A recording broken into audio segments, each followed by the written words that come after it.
It is time for Hot or Cold, and it's brought to you by City Heating and Air Conditioning, cityheatandair.com. Hot or Cold, brought to you by City Heating and Air Conditioning. Exclusively on the Dave Hooker Show with Caleb Calhoun on Off the Hook Sports. All right, so the coaches have to release their vote.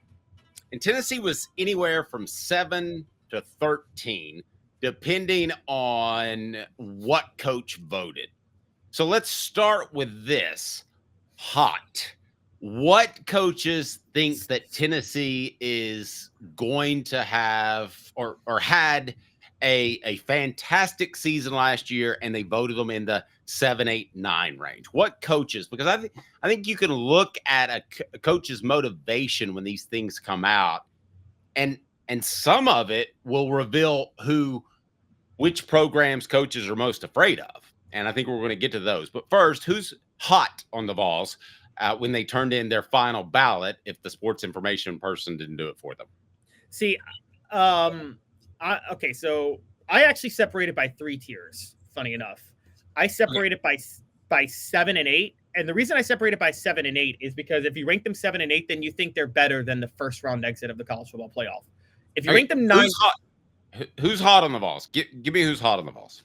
So who is hot on the Vols? Going down the list now. Clark Lee had Tennessee at number 8, believe it or not. That's smart, because why would you poke the bear? I'd have them at number 1.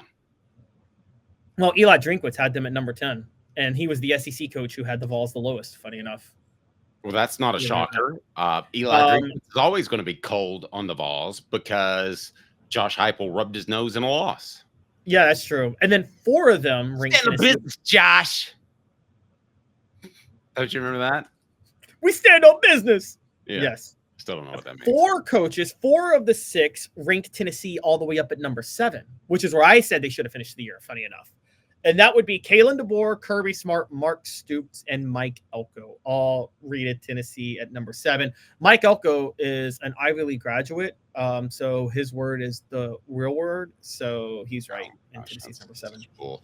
Well, Elko would be one that I would take his vote, assuming he did it, more seriously about Tennessee than some other schools, because they're not going to cross paths often, so he's just watching them from afar. All right, who else was hot on the Vols?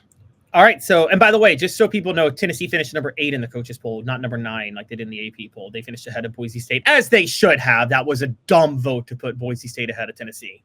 But South Florida coach Alex Golesh, who was Heupel's offensive coordinator, he had Tennessee finish number 8. Again, I could come up with reasons that you did that, but go ahead. You can come up for reasons that you put Tennessee at 8? Well, no, he did. I mean, I don't believe any of these coaches, if they're actually filling out their ballot, I don't believe they do it altruistically. I believe they think about how it can help their program. You mean like that time Nick Saban had a vote in the coaches poll, and also his team was competing to get the vote to go to the national championship game, and the coaches poll had a say in who goes, and he ranked his team number 2, and he ranked Oklahoma State down at number 6? Who can blame him? Who else is hot on the Vols before we get to cold? All right, so also hot on the Vols, Dan Lanning had them at number 8. Oregon's coach. Ohio State's Ryan Day had them number 9. Penn State's James Franklin had them number 9. And Notre Dame's Marcus Freeman had them number 9. And Boise State's Spencer Danielson had them at number 10. Okay. Who is most cold on the Vols? Who needs their thermostat checked? Hot or cold? Brought to you by City Heating and Air Conditioning. Hi, Mike Davis here with City Heating and Air, reminding you to always dare to compare. Our team provides quality local heating and air service, installation, and maintenance across East Tennessee. We use only the best equipment like American Standard Heating and Air Conditioning for your residential, new construction, or commercial needs. Honesty, dependability, and customer satisfaction have been the cornerstones of our business since 1961. City Heat and Air. There's your bear. All right, Caleb, who's cold on the Vols? All right, so the 2 that had them lowest, which were down at number 13, were John Summerall at Tulane. I have no idea what was behind that, but this is the weird one. The other one, probably a sports information director doing it, honestly. You're probably right. Oh, you know what? And Tulane's still bitter that they went undefeated in '98 and Tennessee won the national title without having to play them, as if Tennessee was going to struggle with Tulane. I'm sure they're thinking about that. They think that they had a chance to beat Tennessee in '98, guys. Sure that was with Tommy Bowden and Sean King. All right, so Barry Odom had Tennessee down at number 13. Now, I don't know if you remember this, but Josh Heupel was Barry Odom's offensive coordinator at Missouri in 2016 and 2017. That's right. And does he just not like him some hype? I wonder if he's bitter that hype left him because Barry Odom then got fired because Barry Odom decided to hire Derek Dooley as his offensive coordinator. There's no question that that's the motivating factor. That's why I think these things are fun. All right. Who else is cold on the Vols? Brought to you by City Heating and Air Conditioning. All right. Coaches who ranked them number 12. Rice head coach Mike Bloomgreen. He recently got fired. And Gus Malzahn, who just left UCF for the offensive coordinator role at Florida State, had Tennessee down at number 12. That one was weird to me. Do you think Gus Malzahn is like, hey, I used to be the offensive guru, and now this new veer and shoots come out, and I'm suddenly chopped liver? That's the only thing I could think of when I saw him. Maybe he thinks Josh Heupel didn't leave him a good enough situation at UCF that he wanted to be left. Well, I mean, I guess that's about as likely as my idea. I who knows what? I mean, do you lay in bed at night and say, "I wonder what Gus Malzahn is thinking right now"? No, I do not lay in bed thinking, "I wonder what Gus Malzahn is thinking right now." I do not either. Yeah. When you're at the gym, does it give you motivation to think that Gus Malzahn may doubt you? No. All right. All right. So number 11, few interesting ones.